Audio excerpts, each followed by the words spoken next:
terminé. Le débat est clos.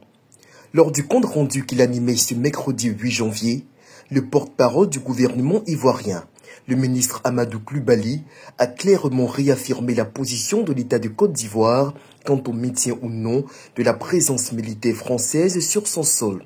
Le camp du 43e BIMA de Port-Bouilly à Abidjan sera bel et bien rétrocédé intégralement aux forces armées ivoiriennes, ce qui ne signifie aucunement que la Côte d'Ivoire s'inscrit dans une logique de rupture de ses accords de coopération militaire avec Paris. Dans tous les cas, vous savez que il y a toujours une forme de présence militaire dans le cadre des coopérations. Après, c'est les quantités, il faut voir.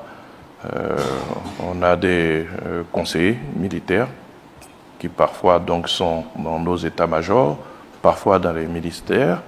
C'est pas que les Français, les Américains font pareil et ainsi de suite. Donc je veux dire que dire qu'il n'y aura plus du tout de présence, c'est remettre totalement en cause les différents accords qui lient les pays.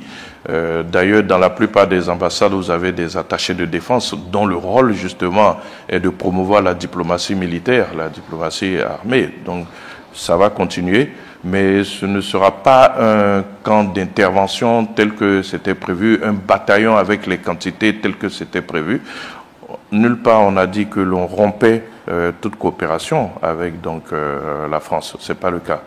Jusqu'à preuve du contraire, la présence militaire française en Côte d'Ivoire a produit des résultats significatifs. Neutralisation des groupes terroristes qui ont tenté entre 2020 et 2021 de mener des incursions d'envergure en territoire ivoirien.